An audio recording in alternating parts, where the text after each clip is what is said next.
So there's this theorem in probability theory and statistics, the law of large numbers, and it basically states that the greater the number of times the same experiment is performed, the closer the average of the results will be to the expected value.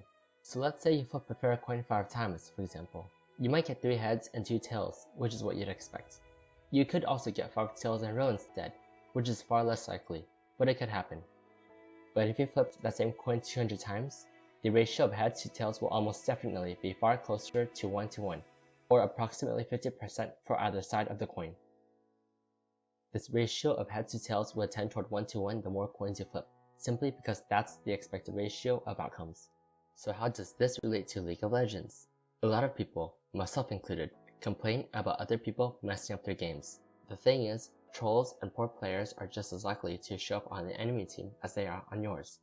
And similarly, there's an equal chance of very good players showing up on either your team or the enemy's. Games you feel you shouldn't have lost are balanced by the fact that there are also games you shouldn't have won. As the number of games increases, the average of the results of your games approaches the expected value, 50%. You should expect to win about half your games and lose half of them. Over the course of many games, the details of individual games like good or bad teammates or good or bad opponents smooth out and demonstrate the constant factor across all of them, your own skill. Your own skill is the only real determining factor of whether you keep winning or losing. Which I guess was a whole lot of words for a really simple idea. You don't get to pick your team in League for better or for worse, but you sure make the best with what you're given, because that's about the only thing you really can control. And sometimes, things do work out. Marissa's my PM, and she's someone I've always called my boss, even in the very beginning when I first met her last year and she was my TL. And so, do you remember the classic poem I wrote and the caveat thing I mentioned on there? There's this one light novel, basically a Japanese novella, called The Rising of the Shield Hero, in which the protagonist is a guy whose only ability is to protect others with his shield. And there's this one conversation between him and one of my favorite characters of all time, Atla, which goes something like this. Because I am the hero of the shield, the only thing this world lets me do is defend. I know, when I look at this village, I see that everyone is being protected under Naofumi-sama's wings. But if all you do is protect, everyone will someday leave your nest. Anyone that wants to leave can leave, and still I will protect this village. But then, who will protect Naofumi-sama? I often think of this exchange between them when thinking of you for some reason.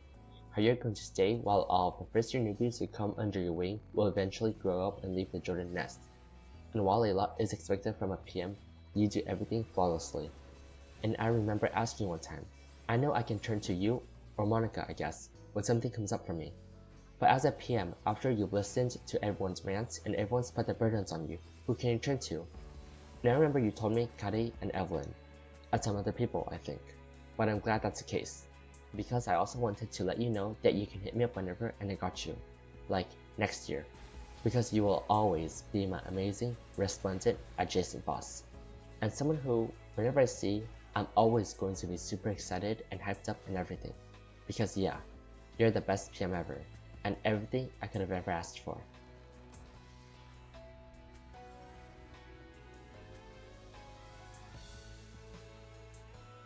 One of my favorite TLs who was formerly a teammate and is also a teammate this year is Monica. We've always had at least a planning period together for both years. And I guess that's made you one of my closest teammates just because I've been around you a whole lot longer than everyone else. And I think I know a bit about you too. Like, you like dogs and you don't like cockroaches. But I'm just kidding. You don't need another harm circle just because I put the two of them together in the same sentence. I'm not quite sure how I can put into words and concisely how wonderful you are. But you seriously are. You've dealt with a lot of things this year, and especially when it's just the two of us and Reza isn't here, and just other life things in general. And you've been in a lot of situations that have been intense, awkward, horrible, or some combination of all three, and you've handled them all amazingly. All of which goes to show just how much you do and how much you should be appreciated. So yeah, you've worked really hard this year and I really appreciate you. And I'm really going to miss you messing with me. Sort of. And even though you're at 6 on my scale, you made it on there, which means you're pretty special to me. One of my other favorite TLs who was formerly a teammate but isn't a teammate this year is Haley.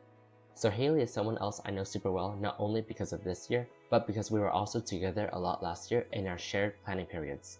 And because we were the only two people from Orange County, we'd carpool somewhat often for Pueblo days or stuff like that, or take the Metrolink together. And if there were two things I learned from me last year, it's that Tom Brady is actually very cool and the Patriots honestly aren't that bad.